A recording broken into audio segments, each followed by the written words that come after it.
Hi అండి, ఎలా ఉన్నారు? మా ఛానల్ కొత్తగా చూసేవాళ్ళు సబ్స్క్రైబ్ చేసుకోండి. ఈరోజు మీ ముందుకి కొత్త వీడియోతో వచ్చాను. అది ఏమిటంటే బొబ్బట్లండి. బొబ్బట్లు తయారు చేసుకుందాం ఇవాళ. చూద్దాం రండి. ఈ బొబ్బట్లు తయారు చేయడానికి మైదా పిండి, బెల్లం, పచ్చెనపప్పు కావాలండి. కొంచెం 2 స్పూన్లు బొంబాయి రవ్వ కూడా కావాలి. ముందుగా మైదా పిండి తీసుకుందాము. ఇది మైదా పిండితో కానీ గోధుమ పిండితో కానీ చేసుకోవచ్చు. ఈరోజు నేను మైదా పిండితో చేస్తున్నాను. మైదా పిండి 1/2 కేజీ తీసుకుంటే పచ్చెనపప్పు 1/4 కేజీ తీసుకోవాలండి. అది మైదా పిండిలో 2 స్పూన్లు బొంబాయి రవ్వ వేసి కొంచెం లైట్గా కొంచెం సాల్ట్ వేసుకొని కలుపుకోవాలండి. నీళ్ళు పోసుకొని ఇలా ముద్దలాగా అయిందా కలుపుకోవాలి. పూరీ పిండి కలుపుకున్నట్టు కలుపుకోవాలి. ఇలా కలుపుకున్న తర్వాత ఒక అర్ధగంట పక్కగా పెట్టుకోవాలండి. అది నానాలి ఒక అర్ధగంట. అప్పుడు మంచిగా సాఫ్ట్గా వస్తాయి. ఆ పిండి నానేలోపు మనం పచ్చెనపప్పు ఉడకబెట్టుకుందాము. పచ్చెనపప్పు కడిగి కుక్కర్లో ఉడకబెట్టుకోవాలండి. ఒక 7 విజిల్స్ వచ్చిందాకా ఉడకనివ్వాలి. ఇలా ఉడకాలి పచ్చెనపప్పు. ఇలా ఉడికిన తర్వాత పచ్చెనపప్పులో బెల్లం వేసుకోవాలండి. అలా ఉడుకుతున్నప్పుడు అదే కుక్కర్లో ఆ పచ్చెనపప్పులో బెల్లం వేసుకోవాలండి. బెల్లం కూడా 1/4 కేజీ పడుతుంది. 1/4 కేజీ పప్పుకి 1/4 కేజీ బెల్లం కరెక్ట్గా సరిపోతుందండి కొలత ప్రకారం. తీపి తక్కువ తినేవాళ్ళు తక్కువ వేసుకోవచ్చు, ఎక్కువ తినేవాళ్ళు ఎక్కువ వేసుకోవచ్చు. నేను 1/4 కేజీ పప్పుకి 1/4 కేజీ బెల్లం వేశాను. ఇది ఆర్గానిక్ బెల్లం అండి. దీంట్లో నలకలు ఏమీ ఉండవు, డైరెక్ట్గా వేసుకోవచ్చు. ఇలా బెల్లం పచ్చెనపప్పులో కలిసిన దాకా కలుపుకోవాలి. కొంచెం జావైంది కదా అని చెప్పేసి భయపడాల్సిన అవసరం లేదండి. మళ్ళీ గట్టి పడుతుంది. మనం సిమ్లో పెట్టి తిప్పుకుంటూ ఉండాలి. మాడకుండా అడుగంటకుండా తిప్పుకుంటూ ఉండాలండి. అలా తిప్పుతూ ఉంటే దగ్గర పడుతూ ఉంటుంది. ఇలా వస్తూ ఉంటుంది. ఇలా తిప్పుతూ ఉంటే ఇంకా దగ్గర పడిద్దండి. తిప్పేటప్పుడు మధ్యలో కొంచెం నెయ్యి వేసుకోవాలి. 2 స్పూన్లు నెయ్యి వేసుకోవాలండి. నెయ్యి వేసి తిప్పుతూ ఉండాలి. ఇంకా దగ్గర పడాలి. ఇది మా ఛానల్ని కొత్తగా చూసేవాళ్ళు సబ్స్క్రైబ్ చేసుకోండి. వీడియోస్ అన్నీ ఎలా ఉన్నాయో కామెంట్ చేయండి. ఈ బొబ్బట్లు పిల్లలకు చాలా మంచిదండి. మధ్యలో యాలక్కాయల పొడి కూడా వేసుకోవచ్చు.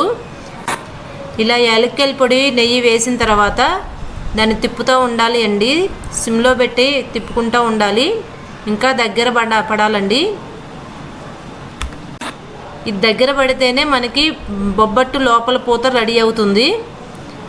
ఇంకా దగ్గరకు అయిందాక తిప్పుతూనే ఉండాలి, అడుగంటనివ్వకూడదు. మీరు బతుకమ్మలు ఆడుతున్నారా అండి? సబ్స్క్రైబర్స్ అందరూ బతుకమ్మలు ఆడితే కామెంట్ చేయండి. మీకెళ్ళి దసరా నవరాత్రులు ఎలా జరుగుతున్నాయో కామెంట్ రూపంలో తెలపండి. ఇలా దగ్గర పడదాకా దీన్ని తిప్పుకుంటూ ఉండాలండి. ఇట్లా గిన్నెకి అతుక్కోకుండా పైకి లేచి వచ్చేలా తిప్పుకుంటూ ఉండాలి. అలా అయిందాక మగ్గించుకోవాలి. ఆ తర్వాత ఆరనివ్వాలండి.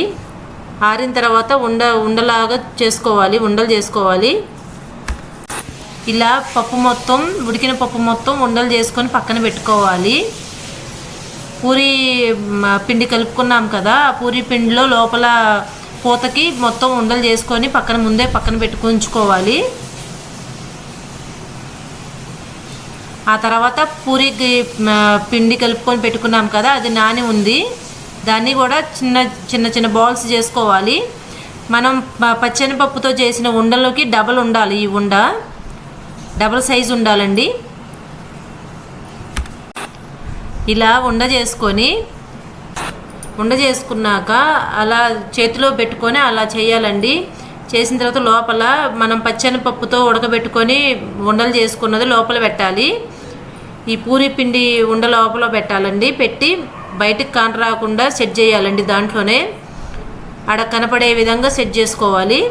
సెట్ చేసుకొని ఒక కవర్కి నూనె రాసుకోవాలి. నూనె కానీ నెయ్యి కానీ రాసుకోవాలి. నెయ్యి రాసుకుంటే చాలా మంచిదండి బొబ్బట్లకి.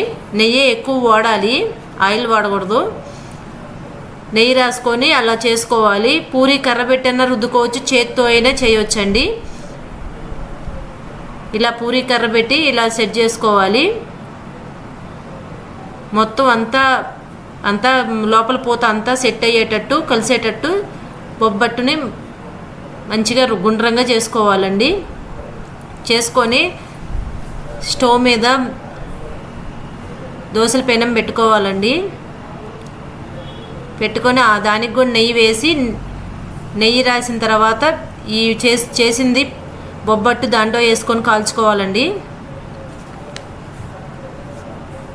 నెయ్యి బాగా పట్టిద్దండి బొబ్బట్టుకి, నెయ్యి ఎక్కువ వాడాలి. నెయ్యి వేస్తేనే బొబ్బట్లు టేస్ట్ బాగుంటాయి. మేము ఇంట్లోనే తయారు చేస్తామండి నెయ్యి. ఎవరికన్నా కావాలి అంటే కామెంట్ రూపంలో తెలపండి. నెయ్యి ఇంట్లోనే చేస్తాము, ఇంట్లో నెయ్యే అమ్ముతామండి మేము. రెండో పక్క కూడా తిరిగేసుకొని నెయ్యి రాసి కాల్చుకోవాలి బొబ్బట్టుని. ఇలా ఒకదానంపటి ఒకటి బొబ్బట్టు కాల్చుకోవాలండి.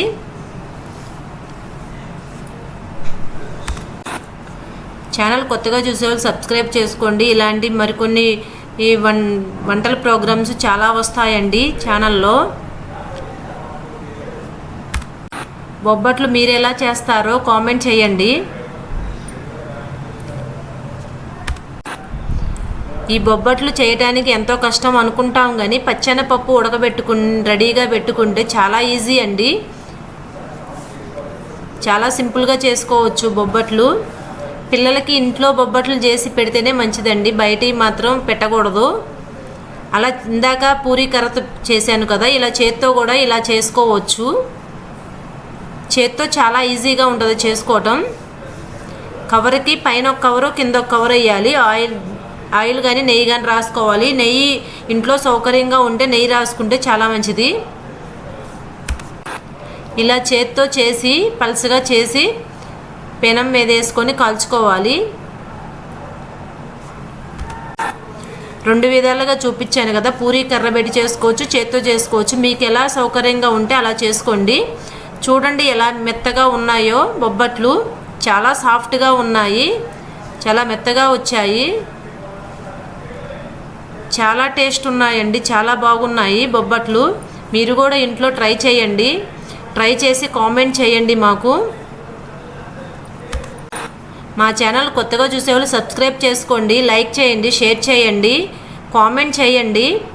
చాలా బాగుంటాయండి బొబ్బట్లు. ఇలా ఇంట్లో చేసుకుంటే చాలా టేస్టీగా ఉంటాయి. Bye bye.